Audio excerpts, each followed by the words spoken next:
बड़ी रैली कर रहे हैं शोषित और वंचित लोगों को साधने के लिए।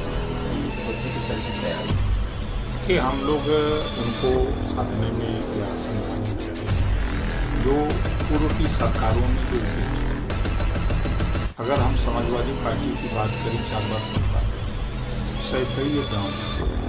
सैफई गांव का एक पूर्वा है जो माननीय मुलायम सिंह यादव जी के भाई रणदीप यादव थे, उनके नाम से वो पूर्वा बनाया गया।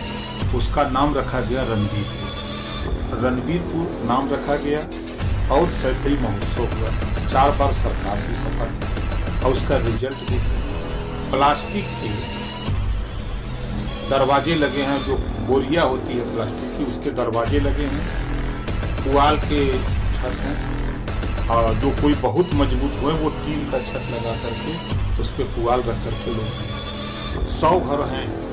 हर पार्लियामेंट में 80,000 90,000 1 लाख तक वोट देते हैं, चाहे एटा हो, संभल हो, इटावा हो, मैनपुरी हो, कन्नौज हो, कासगंज हो।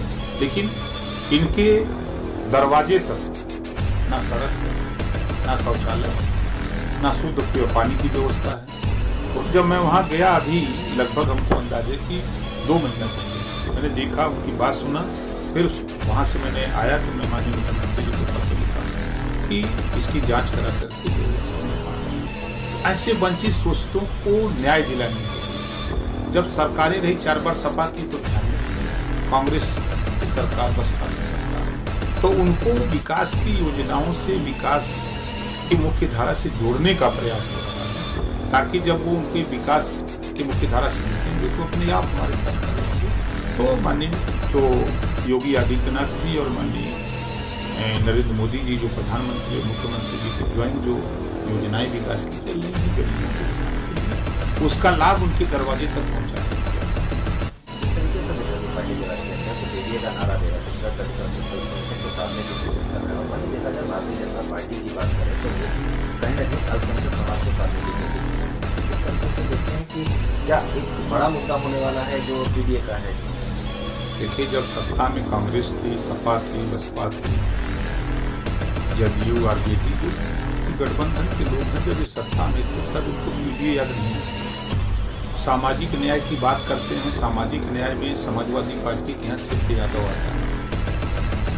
जदयू में सामाजिक न्याय में सिर्फ नीतीश जी आते हैं, लालू जी आते हैं, इसके अलावा और कोई नहीं है।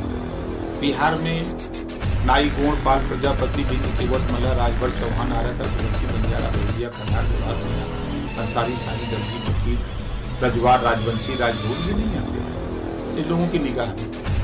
तो फिर ये किस मुंह से पीडीए की बात करते हैं? ये किस मुंह से वोट मांगने जाएंगे उनके दरवाजे पर? अभी आपको मैंने फोटो दिखाया ना, ऐसे एक नहीं हजारों बस्तियों में जाकर के देखा कि चाहे वो अभी सुल्तानपुर की बात बता रहा हूँ, वनवासी 300 घर वनवासी हैं, अभी तक उनकी माली हालत इनसे भी बदतर, बंजारा से भी बदतर है। उनका भी पत्र लेके आदमी आ रहा है, शाम तक हमसे मिलेगा। तो जो ऐसे विकास की मुख्यधारा से वंचित लोग हैं, उनको विकास की मुख्यधारा से जोड़ने का प्रयास एनडीए गठबंधन के साथी सब लोग मिलकर कर रहे हैं। तो जब वो उनको विकास की बात, उनके रोटी, कपड़ा, मकान, शिक्षा, दवाई जब उनको उपलब्ध हो रही है, तो फिर तो वो इधर आयुष्मान कार्ड बनाने की तैयारी, उनकी 5 लाख गरीबों के इलाज के लिए, उनके आवास बनाने की तैयारी, गैस सिलेंडर, राशन उनके दरवाजे तक पहुंच रहा है।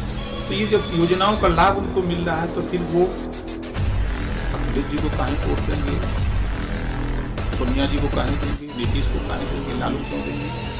तो ये इन लोगों का काम लोकतंत्र है। लोकतंत्र में सबको लड़ने का, गोल बनाने का सबको अधिकार है। आगामी चुनाव देखिए, हमारा जो नीति आयोग का गठन हुआ है, 28% आरक्षण जो राष्ट्रीय स्तर पे बांट करके सबको देने का है, तो एक तो ये ज्वलंत मुद्दा है। दूसरा हमारा है कि एक माननीय मुख्यमंत्री योगी आदित्यनाथ जी ने सर्वे कराया है यूपी में 17 जिलों का राज्यभर जाति को अनुसूचित जनजाति में शामिल करने का प्रस्ताव उत्तर प्रदेश सरकार से दिल्ली को भेजने का। तीसरा है, देखिए, हम जब एक देश एक राशन कार्ड का कानून बना, एक देश एक चुनाव का कानून बनाने की तैयारी हो रही है, तो एक देश एक समान शिक्षा का कानून, कानून बनाने की बात करते हैं। हम देश में रोजगार परक शिक्षा, तकनीकी शिक्षा जिसको कहते हैं, हम मोबाइल बनाना, लैपटॉप बनाना, फ्रिज बनाना, एसी बनाना, कूलर बनाना, मोटरसाइकिल बनाना, इस तरह के 100 विषय बने कक्षा 4 से एक विषय हर छात्र छात्रा को पढ़ना अनिवार्य। इस तरह का हम प्रदेश में, देश में एक कानून बनाना चाहते हैं ताकि बच्चा जब 3 साल 4 साल के बाद वो विद्यालय छोड़े तो उसके हाथ में एक हुनर हो। मोबाइल बनाने वाला अगर 3 साल 4 साल वो प्रैक्टिस करे, पढ़ाई पढ़े, हमको अंदाज है विद्यालय छोड़ने के बाद कहीं भी वो 2 महीना 3 महीना ट्रेनिंग दे लेगा तो कहीं भी दुकान खोल के 500 रुपये का अपना रोजगार कर सकता है।